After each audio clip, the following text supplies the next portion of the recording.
بسم اللہ الرحمن الرحیم۔ السلام علیکم ورحمۃ وبرکاتہ۔ آداب شیخ سیریز میں خوش آمدید۔ اچھا، آج کی یہ خاص معلوماتی پیشکش اسپریچول یونیورسٹی پاکستان کے تعاون سے پیش کی جا رہی ہے۔ آج ہم جس روحانی محبت کے راستے پر بات کرنے والے ہیں وہ واقعی دلوں کو چھو لینے والا ہے۔ تو اس پیشکش کو ہم نے 2 حصوں میں تقسیم کیا ہے۔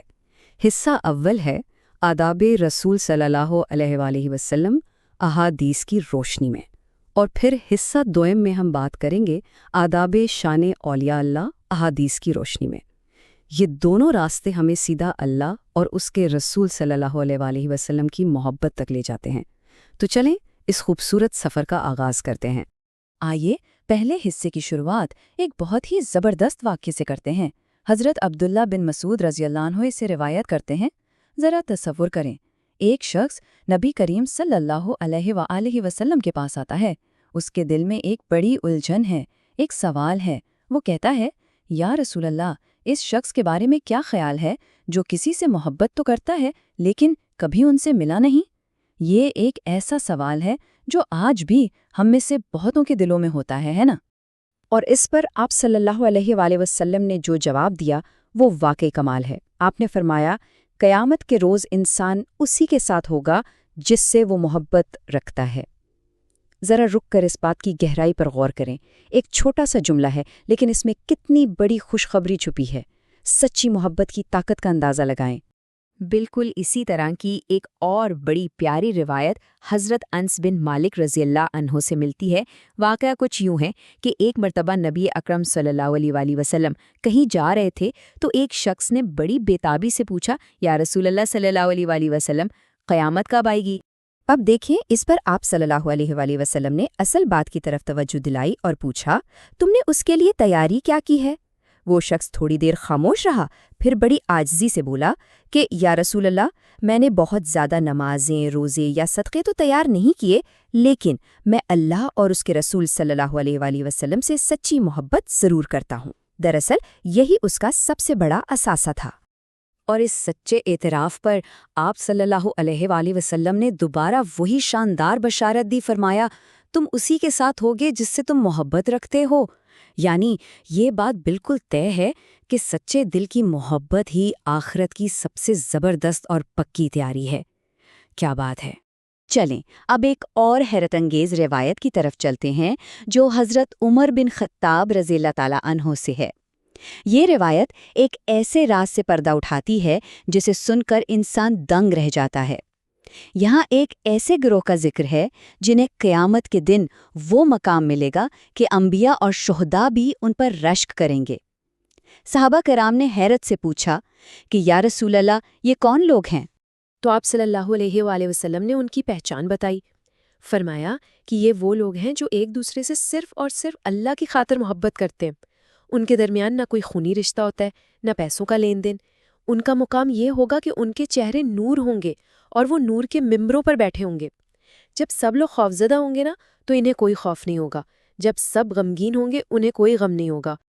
اور اس کی تصدیق کے لیے نبی اکرم صلی اللہ علیہ وآلہ وسلم نے قرآن مجید کی یہ خوبصورت آیت پڑھی جس کا مطلب کچھ یوں ہے، خبردار، بے شک اولیاء اللہ پر نہ کوئی خوف ہے اور نہ وہ رنجیدہ ہوں گے۔ اس حدیث نے واضح کر دیا کہ یہ نورانی چہرے کن کے ہیں۔ اور بس یہیں سے ہماری بات اگلے حصے کی طرف جڑ جاتی ہے۔ یہاں ہم ایک لمحے کے لیے رکتے ہیں تاکہ ان پیاری پیاری باتوں کو دل میں اتار سکیں۔ یہ خالص محبت کا راستہ واقعی کتنا سکون دینے والا ہے۔ یہاں میں دوبارہ بتاتا چلوں کہ یہ معلوماتی نشست اسپریچول یونیورسٹی پاکستان کے تعاون سے پیش کی جا رہی ہے۔ تو چلیں اب ایک نئے جذبے کے ساتھ گفتگو کے دوسرے حصے کی طرف بڑھتے ہیں۔ تو اب ہم دوسرے حصے میں آ گئے ہیں، یعنی آداب شان اولیاء اللہ احادیث کی روشنی میں۔ یہاں حضرت ابو ہریرہ رضی اللہ عنہ سے ایک حدیث قدسی مروی ہے جو جلال اور محبت کا ایک عجیب سا امتزاج ہے۔ یہ بتاتی ہے کہ اللہ کے دوستوں یعنی اولیاء کا اصل مقام آخر ہے کیا۔ اس حدیث قدسی کے الفاظ سنیں، یقین جانے دل دہل جاتا ہے۔ اللہ تعالیٰ فرماتا ہے، جو میرے کسی ولی سے دشمنی رکھے میں اس سے اعلان جنگ کرتا ہوں۔ اللہ اکبر! یہ جلال بھرے الفاظ بتاتے ہیں کہ اللہ تعالیٰ اپنے دوستوں سے کس قدر شدید اور محافظانہ محبت کرتا ہے۔ اولیاء اللہ کا ادب کتنا ضروری ہے، یہ بات یہاں بالکل صاف ہو جاتی ہے۔ لیکن اب سوال یہ ہے کہ یہ عظیم مقام ملتا کیسے ہے؟ حدیث میں اس کا پورا راستہ بتایا گیا ہے۔ پہلے بندہ فرض عبادتوں سے اللہ کے قریب ہوتا ہے، پھر وہ نفل عبادتوں کے ذریعے مزید قریب ہوتا چلا جاتا ہے، یہاں تک کہ وہ ایک ایسے مقام پر پہنچ جاتا ہے جہاں خود اللہ اس سے محبت کرنے لگتا ہے۔ یہ ایک عام انسان کا اللہ کا محبوب بننے کا کتنا خوبصورت سفر ہے۔ اور جب اللہ محبت کرتا ہے نا، تو اس کا نتیجہ انتہائی حیران کن ہوتا ہے۔ حدیث بتاتی ہے کہ اللہ فرماتا ہے، جب میں اس سے محبت کرنے لگتا ہوں تو میں اس کے کان بن جاتا ہوں جس سے وہ سنتا ہے، آنکھ بن جاتا ہوں جس سے وہ دیکھتا ہے، ہاتھ بن جاتا ہوں جس سے وہ پکڑتا ہے، اور پاؤں بن جاتا ہوں جس سے وہ چلتا ہے۔ وہ کچھ مانگے تو میں ضرور دیتا ہوں۔ مطلب اس کی ہر حرکت میں اللہ کی مدد شامل ہو جاتی ہے۔ سبحان اللہ! اچھا، تو ان اولیاء اللہ کی نشانی کیا ہے؟ یہ ہمیں حضرت معاذ بن جبل رضی اللہ تعالیٰ عنہ کے حوالے سے حضرت عمر فاروق رضی اللہ تعالیٰ عنہ کی اس روایت سے پتہ چلتا ہے۔ یہ ہماری آج کی آخری کہانی ہے، جو سچے تقویٰ کی ایک بالکل ہی چھپی ہوئی حقیقت ہمارے سامنے لاتی ہے۔ اس روایت میں بتایا گیا ہے کہ اللہ کے سب سے محبوب بندے وہ ہیں جو بالکل پوشیدہ رہتے ہیں۔ اگر وہ کہیں نہ ہوں تو کوئی ان کو ڈھونڈتا نہیں، اور اگر موجود ہوں تو کوئی ان کو پہچانتا نہیں۔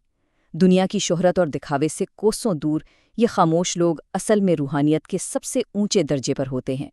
حدیث کے آخر میں ان کے لیے جو الفاظ استعمال ہوئے وہ کمال ہیں۔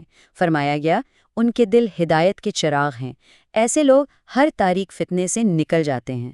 یہ روحانی سفر کی سب سے بڑی کامیابی ہے کہ انسان نہ صرف خود روشن ہو بلکہ دوسروں کے لیے بھی اندھیرے میں روشنی کا کام کرے۔ اب ان ساری پیاری احادیث کو سننے کے بعد ہمارے ذہن میں ایک ہی سوال آتا ہے، ہم اپنے دلوں میں یہ سچی، گہری اور راستہ دکھانے والی محبت کیسے پیدا کر سکتے ہیں؟ یہ ایک ایسا سوال ہے جو ہمیں اپنے اندر جھانکنے کی دعوت دیتا ہے تاکہ یہ روحانی سفر شروع ہو سکے۔ آئیے اس خوبصورت اور روحانی سفر کا اختتام ایک چھوٹی سی دعا سے کرتے ہیں۔